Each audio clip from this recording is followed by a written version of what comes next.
Это мое видео о незабываемом путешествии по потрясающему острову Лансароте. Испанский остров Лансароте – четвертый по величине и самый восточный из Канарских островов, расположенных в Атлантическом океане у побережья Африки. Площадь острова около 845 квадратных километров, а население составляет всего около 150 тысяч человек. Но в 2024 году его посетило более 3 миллионов туристов. Такая популярность Лансароте объясняется тем, что остров совершенно уникален своими неземными пейзажами. На острове нет никакой дикой растительности, ни лесов, ни полей. Поверхность острова почти полностью покрыта вулканической лавой, базальтом и пеплом. На острове неимоверное количество вулканов. По некоторым подсчетам их до 300. А вулканы – это значит горы. Разноцветные вулканические горы, скалы, пещеры, черная каменистая поверхность, белоснежные домики, безбрежный синий океан и безбрежный горизонт. Вот что такое Лансароте. Наше путешествие началось из круизного порта Аресифи на экскурсионном автобусе «Аманда». Эта экскурсия рассчитана на туристов, прибывших на Лансароте на круизном лайнере «Аида Космо», и я в их числе. Я не покупала билеты заранее, а купила билет у гида прямо в автобусе. За билет я заплатила 45 евро, причем в цене уже вход в парк Тиманфая, который сам по себе стоит 20 евро. Тур рассчитан на 5 часов и включает 5 остановок. Итак, мы миновали уже муниципалитет Аресифи, где находится столица острова, и проезжаем муниципалитет Тиас. Этот округ является одним из основных туристических направлений острова. Помимо живописных населенных пунктов удаления от побережья, здесь создана обширная туристическая инфраструктура на берегу океана. Если вы внимательно следите за кадрами, сменяющимися на экране, то, наверное, уже обратили внимание, что все чаще встречаются какие-то странные круги на земле, похожие на маленькие кратеры. Однако это дело рук человеческих. Это виноградники, хотя они выглядят довольно экзотично. Виноградники занимают более 3000 гектаров на Лансароте. Каждое растение посажено в отдельное углубление и с 3 сторон окружено небольшим заборчиком из камней, защищающим его от ветра. Такое сооружение позволяет виноградной лозе получать достаточное количество влаги без дождей и полива. Эта техника называется зокос. Особый состав почвы, богатый минеральными веществами, придает винограду неповторимый вкус. Часть виноградников Лансароте расположена в долине Ла-Херия. Выращивают на Лансароте в основном виноград сорта Мальвазия. Он хорошо приспособлен к жаркому солнцу и малому количеству влаги.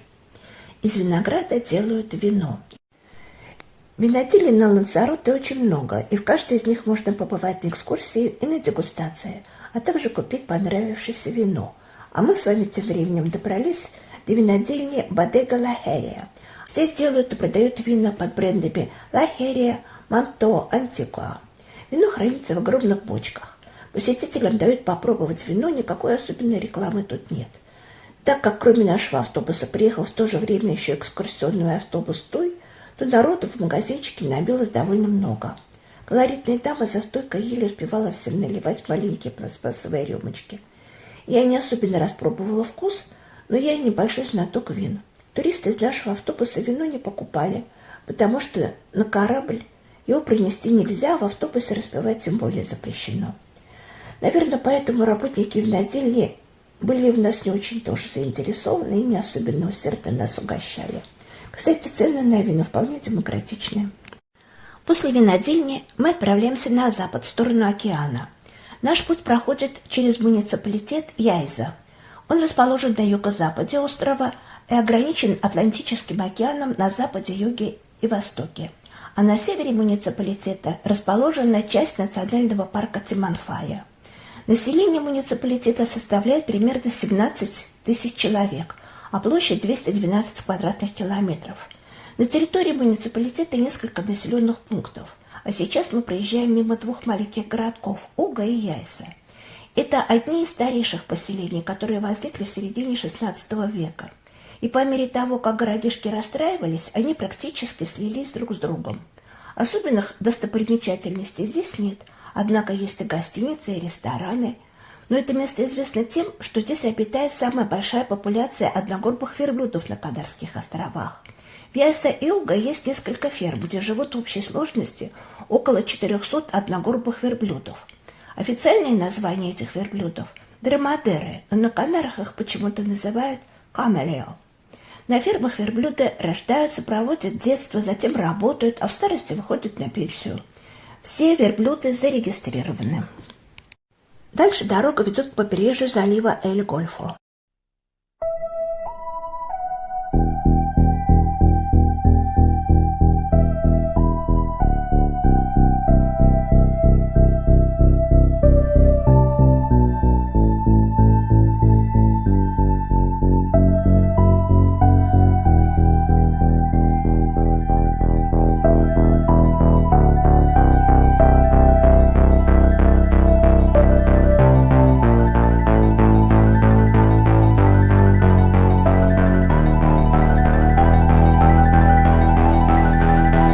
На берегу залива стоит небольшая рыбацкая деревня Пуэбла де Эль-Гольфо, в которой проживает менее 300 человек, однако в которой есть и отель, и несколько ресторанов. Все для туристов, а их тут немало. Это обязательное место для посещения, благодаря тому, что здесь находится широко разрекламированная зеленая лагуна Чарко-Верде по-испански. Лагуна похожа на небольшое озеро в кратере древнего вулкана Монтана де Эль-Гольфо, одна стена которого в силу эрозии давно обвалилась в океан. Зеленым цветом лагуна обязана водоросли рупия мартемина, а также содержанием серы в воде. Зеленая лагуна имеет длину 100 метров. Через подземные трещины она подпитывается морской водой. Доступ непосредственно в кратер вулкана запрещен, это заповедная зона. Однако лагуна находится непосредственно рядом с галечным пляжем Плая де лос Кликос, который имеет длину около 320 метров и ширину около 30 метров. Теоретически здесь можно загорать, но купаться в океане не рекомендуется из-за сильных течений. Кстати, я была здесь зимой, и здесь очень сильные ветра и достаточно прохладно, так что не до пляжа. Слабо верится, но говорят, что на этом пляже можно найти драгоценные камни оливины. Из-за своего необычного вида лагуна Чарко-Верде популярна у кинематографистов. Она неоднократно служила декорациями при съемках фильмов. Запечатлев эти восхитительные пейзажи и себя, любимых на этом фоне, мы загрузились обратно в автобус и направились дальше, в национальный парк Тиманфая. Это самое важное место нашего путешествия. Тиманфая расположен на юго-западе острова, на территории двух муниципалитетов – Яйза и Тинаха. Площадь парка составляет 51 квадратный километр. И немного истории. До 1730 года Лансароте процветал. Его земли были плодородными и население многочисленным. На острове были неактивные вулканические горы, но по этому поводу никто особенно не беспокоился. Все изменилось 1 сентября 1730 года, когда в районе поселения Тиманфая вдруг раскололась земля, и из разлома поднялась огромная гора, из ее вершины выплеснулся огненный фонтан, извергавший вулканическую лаву на протяжении 19 дней. И это было только начало. Интенсивное извержение вулканов, сопровождающиеся землетрясениями, на Лансароте происходили между 1730 и 1736 годом. Вулканы покрыли треть острова безжизненной вулканической лавой причудливых форм и разных цветов. Последнее извержение на Лансароте произошло в 1824 году в провинции Тинахо, это севернее Тиманфая. Тогда катаклизмы продолжались всего 3 месяца и катастрофических разрушений не принесли. После этого вулканы заснули, но таким ли уж крепким сном. Не зря же бдительные жители Лансароте строят низкие домики на своем райском острове, ведь пробуждение вулкана всегда сопровождается землетрясениями. Мы доехали до парка Тиманфая, и здесь наша первая остановка на парковке, около стоянки верблюдов и Чедеры де лос Комедиос. Каждое утро к 9 часам погонщик приводит сюда караван верблюдов из Уга на работу, а вечером отводит их домой. Здесь туристы могут совершить 20-минутную групповую прогулку по Тиманфаю верхом на верблюдах под присмотром сопровождающего. Туристов катают в караванах из 5-7 животных. Наездники садятся на верблюда по двое, на специальные сиденья, один слева, другой справа. Разность веса между наездниками уравновешивается мешками с песком. Все животные в намордниках, а некоторые даже в сплошных намордниках. Видимо, любят плеваться. Караваны движутся вглубь парка в сторону Огненных гор, а потом возвращаются обратно. Я верблюдов боюсь и кататься не стала. Лучше уж на осликах или на слонах. Здесь на территории стоянки есть еще кафе с сувенирным магазинчиком и маленький музей, посвященный истории верблюдов. Их завезли на Лансароте из Африки на корабле в 1405 году. Изначально они использовались для перевозки людей и грузов и для пахоты земли, а сейчас они работают в туризме. Кстати, чтобы совершить прогулку на верблюде, на стоянку можно приехать на личной или на арендованной машине и купить билет на месте у погонщика. Билет стоит 22 евро. Дальше наш путь продолжается вдоль огненных гор Las Montañas del Fuego. Гряда вулканических огненных гор тянется от Плая-Бланка на южном побережье, разрастаясь в горный массив в центральной части острова. Наибольшее количество активных и спящих вулканов находится на территории парка Тиманфая и прилегающему к нему парку вулканов. На старинной карте показаны активные вулканы, которые извергались в период с 1730 по 1736 годы. И до сих пор на некоторых участках можно почувствовать жар, поднимающийся из земли. А мы тем временем проезжаем мимо эмблемы парка Тиманфая. Это чертик с вилами, дух подземного вулканического дьявола. Эмблему придумал знаменитый житель Лансароте, архитектор Цезарь Манрике. Дальше начинается охраняемая платная территория огненных гор парка Тиманфая. Но мы проезжаем контрольно-пропускной пункт беспрепятственно, так как мы на экскурсионном автобусе. А пассажиры автомобилей должны купить билеты – 20 евро с человека. Неорганизованных пеших туристов вообще не пускают. Испанское правительство оценило доставшееся ему от природы наследство и в 1974 году придало вулканической пустыне статус национального парка Тиманфая, куда и потянулись туристы со всего света.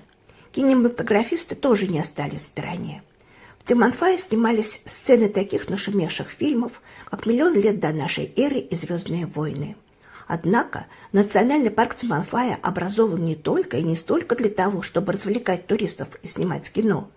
Охранный статус парк получил по инициативе ученых, ведь им достался поистине уникальный полигон для исследования земной биосферы.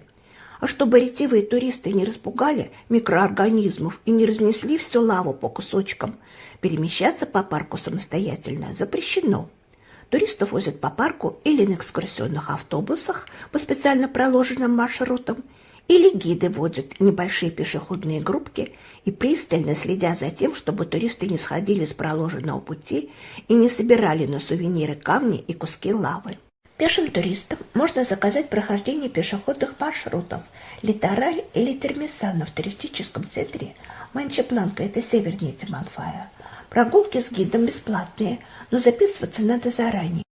Итак, наша следующая остановка в парке Тиманфая около Огненных гор. Автобусы и автомобили паркуются на стоянке возле ресторана «Эль Диабло». Ресторан построен в зоне геотермальной активности на холме Ислет-Илари в непосредственной близости от спящего вулкана Тиманфая. Другое его название – Монтана-де-Фуэгро или Огненная гора. Идея создания ресторана в этом необитаемом и зловещем месте принадлежит автору символа Тиманфая Цезарю Манрике. Его проект был осуществлен в 1970 году. Здание было построено на плитах из базальта, которые защищают стены от высокой температуры.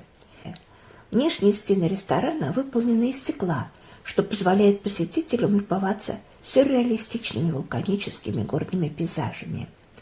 Рядом с рестораном проходит шоу, демонстрирующее геотермальную активность. Первое шоу. Туристы встают в кружок, а работник парка берет лопатой камушки из центра круга и дает зрителям их потрогать. А они, между прочим, горячие, градусов 70. Второе шоу. Поднимаемся к ресторану, где нам устраивают шоу с поджиганием сухой соломы. Солома загорается от жара, который исходит от расщелины в земле. И хотя вулкан и не извергается, но он все еще активен, и всего в 10 метрах ниже уровня Земли температура почвы от 300 до 600 градусов Цельсия.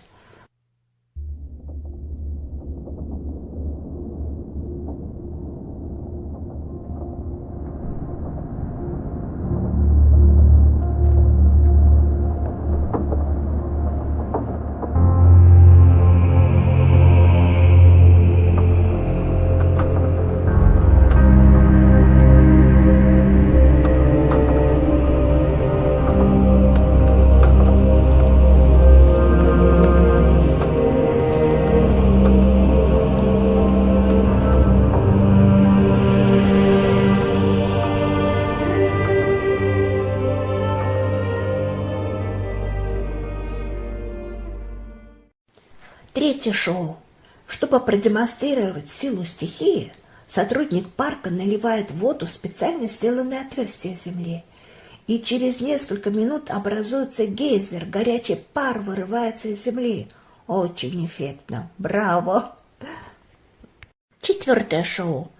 Гриль мяса, рыбу и овощи для посетителей ресторана готовят в печи-жаровне, в которой источником тепла является жар, выделяемый спящим вулканом.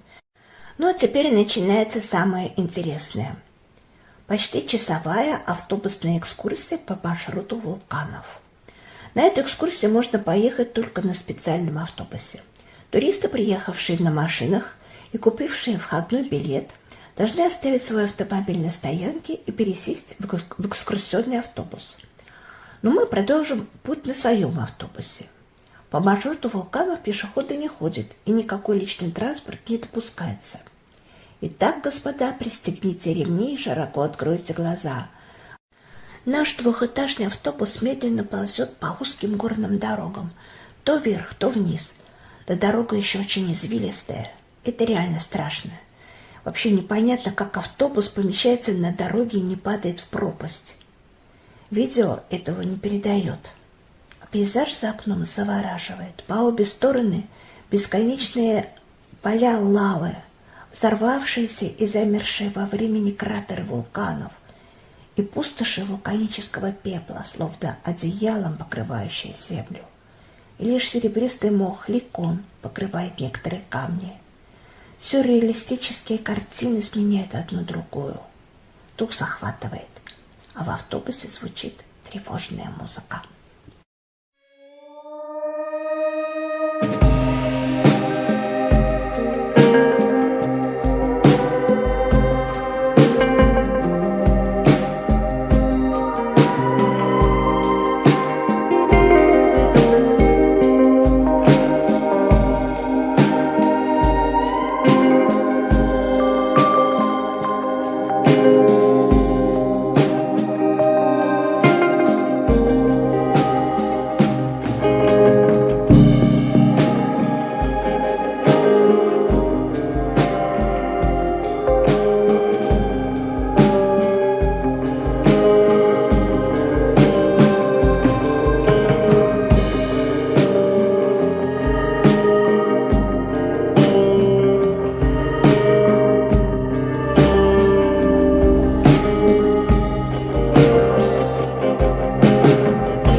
еще один опасный поворот преодолели.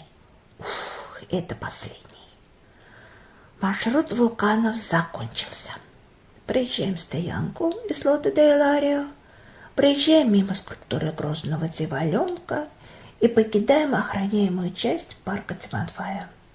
Следующая остановка на нашем маршруте будет в городе Масаго.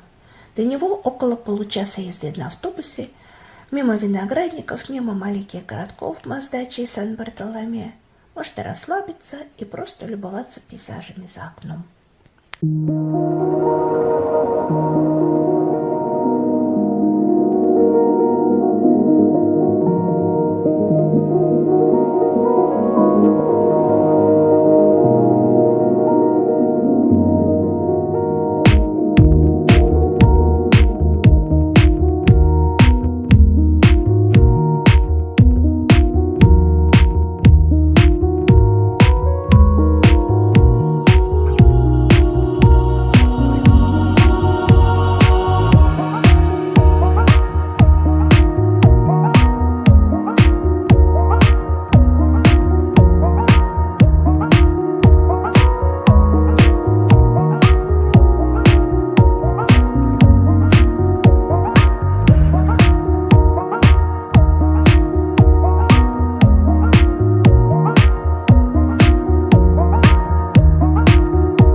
Ну вот, мы приехали в Масаго. Выходим из автобуса, а на парковке вот такой вид транспорта. Здесь мы собираемся посетить еще один знаковый туристический объект – монумент, ресторан и дом-музей крестьянского быта Касса Музея дель Кабресино, детище того же самого канарского художника и архитектора Цезаря Манрике. Это очень красивое и атмосферное местечко. Памятник плодородию. В Артелите монумент, или по-испански монумента Эль Капресино. Это сооружение высотой 15 метров, которое символизирует единение человека и природы. Монумент выполнен из старых судовых чанов для воды и выглядит очень сюрреалистично. В наше посещение памятник был на реставрации, и, к сожалению, нам не удалось его хорошенько рассмотреть. Постройки выполнены в стиле, типичном для Лансароте, для которого характерны яркие белые стены. Во дворике высажены кактусы и цветущие растения, а за воротами даже сделаны лунки для виноградных лоз, обрамленные камнями. Дом-музей крестьянина – это место, где сочетаются авангардное искусство и традиции, без ущерба для окружающей островной природы. Очень красиво в традициях Лансароте, но на самом деле мало похоже на привычное среднестатистическое европейское крестьянское жилище.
Возле двора можно спуститься в вулканическую пещеру, которую в прошлом использовали для добычи камня.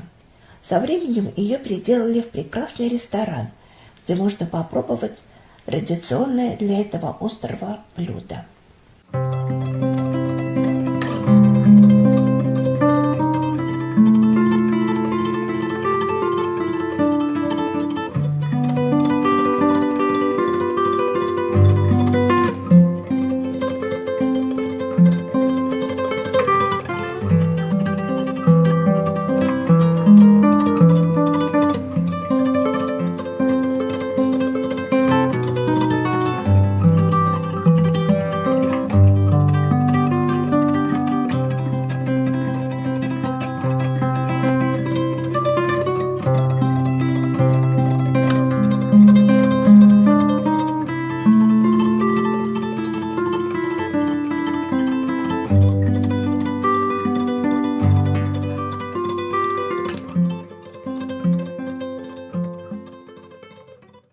На этом наша экскурсионная программа закончилась, и мы отправляемся в обратный путь в круизный порт Аресифи.